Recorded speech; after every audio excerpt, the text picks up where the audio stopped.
Imagine que você está dando carona a seu amigo e ele pede para deixá-lo em uma parte da cidade para onde você nunca dirigiu antes. Você liga a navegação GPS em seu smartphone, como qualquer um de nós faria. Mas você já se perguntou como funciona a navegação GPS?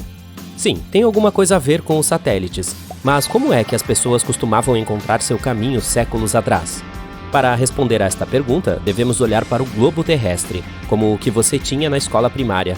Você vai notar que ele tinha linhas que o atravessam vertical e horizontalmente. As linhas horizontais, também chamadas de paralelos, representam a latitude, o quão distante você está a norte ou a sul da linha do Equador, que está a 0 grau de latitude. O paralelo zero, que divide a Terra nos hemisférios norte e sul, é tão importante que o país do Equador, na América do Sul, recebeu seu nome. Determinar a latitude é muito fácil. Os polinésios foram dos primeiros a descobri-la no ano 400 d.C. Tudo o que você precisa para determinar sua latitude é o céu e as estrelas, ou mais precisamente a Estrela do Norte, também conhecida como Polar ou Polaris. Ela está sempre posicionada diretamente acima do Polo Norte, já que a Terra gira em seu eixo do oeste para leste. Tudo o que você precisa fazer é determinar a altura da estrela polar no céu. Na linha do Equador, ela está a 0 grau, ou no horizonte, o lugar onde a Terra e o céu se encontram. No Polo Norte, ela está diretamente acima de sua cabeça, a 90 graus. Se você estiver em Nova York, então ela estará 41 graus acima do horizonte norte. O ângulo é medido com a ajuda de instrumentos como um sextante ou um astrolábio. Mas saber o quanto você está ao norte ou sul do Equador ainda não te diz exatamente onde você está localizado na Terra. Para fins de navegação, as linhas verticais do globo, chamadas meridianos, são muito mais importantes. Elas representam longitude e dizem o quanto você está a leste ou oeste de Greenwich. Greenwich é um bairro de Londres e foi escolhido como o meridiano principal porque os britânicos estabeleceram ali o Observatório Real em 1851. Eles foram pioneiros em astronomia naquela época. Em teoria, o meridiano principal pode estar em qualquer lugar do globo, então, por um curto período, os franceses o estabeleceram em Paris e os chineses o colocaram em Pequim. Uma convenção internacional em 1884 finalmente estabeleceu para todo o mundo o meridiano principal em Greenwich. Agora chegamos à parte complicada: como determinar sua longitude em um planeta que gira constantemente. Como todas as estrelas no céu continuam se movendo, não se pode confiar nelas para dizer exatamente onde você está. Mas o problema é, ao mesmo tempo, a solução. Você precisa saber quando você está em vez de onde você está. O antigo astrônomo grego Ptolomeu foi um dos primeiros a sugerir que a longitude pode ser medida rastreando a distância no tempo que você viajou para o leste ou oeste a partir de seu ponto de partida. Na Antiguidade e na Idade Média, era praticamente comum medir a distância no tempo em vez de na quilometragem. Marco Polo, por exemplo, deu o tamanho das terras que ele viajou na Rota da Seda em dias e não em milhas. Nosso planeta leva 24 horas para completar uma rotação completa de 360 graus em torno de seu eixo. Dividindo em horas individuais, a Terra gira 15 graus a cada hora. Isso significa que se você sabe que é meio-dia em Londres e sua hora local diz que são 4 da manhã, então há aproximadamente 8 horas de diferença entre você e a hora de Greenwich. Multiplique essas 8 horas por 15, o número de graus que a Terra gira a cada hora, e você obtém o número 120, que o coloca em algum lugar na fronteira entre os estados Califórnia e Nevada, dependendo de sua latitude.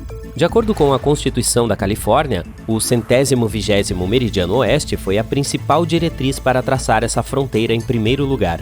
Hoje isto parece bastante simples, pois podemos descobrir a hora em diferentes lugares usando uma simples busca no Google. Para facilitar as coisas, o mundo inteiro foi dividido em fusos horários durante os anos 60, portanto não há mais a necessidade de matemática complicada. A navegação era tudo menos simples até o século XVIII. Os navios às vezes navegavam através de uma névoa grossa ou o céu simplesmente nublado, o que tornava difícil determinar a latitude. Era ainda mais complicado determinar a longitude em alto mar. Os marinheiros podiam descobrir a hora local olhando o mastro. Quando não lançava uma sombra no convés abaixo, significava que o sol estava em seu ponto mais alto no céu e que era meio-dia. Mas dizer que horas era em Londres era mais complicado, pois os relógios da época ainda não conseguiam distinguir o tempo no mar. Os relógios de pêndulo não funcionavam por causa das ondas de movimento criadas, e os relógios mecânicos com molas eram muito sensíveis às mudanças na temperatura e na pressão do ar. Eles aceleravam, diminuíam ou paravam de funcionar constantemente, tornando-se inúteis para determinar com precisão a longitude.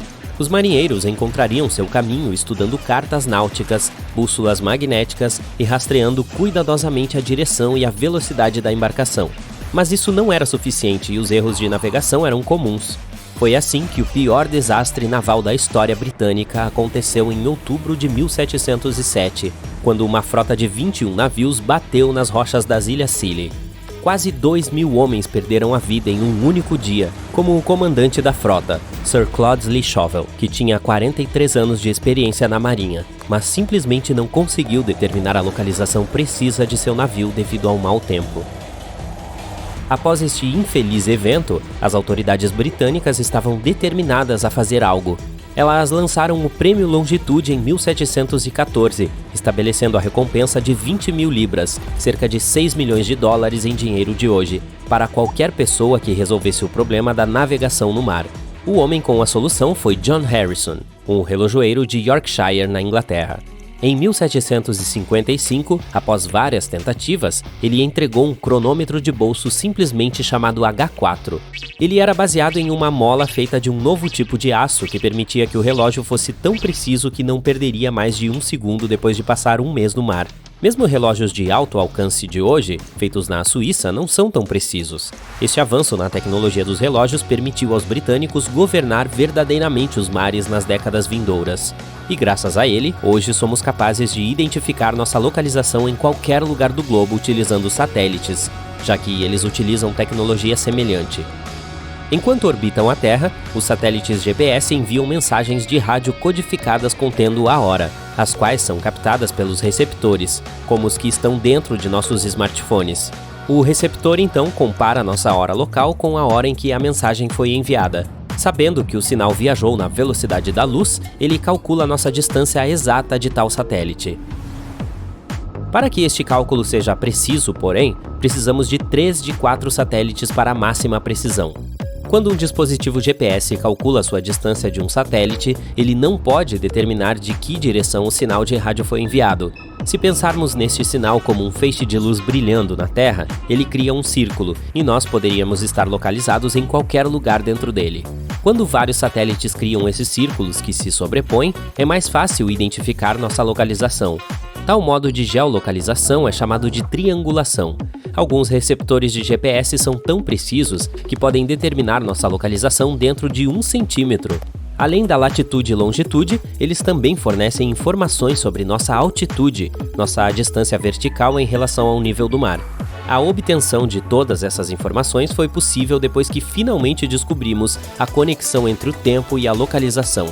Nosso conhecimento do universo ainda está se expandindo, já que a teoria da relatividade de Einstein forneceu novos conhecimentos sobre como funcionam os satélites GPS. Uma vez que a gravidade faz com que os relógios na Terra funcionem a um ritmo mais lento do que os montados em satélites no espaço sideral, devemos levar este efeito em consideração.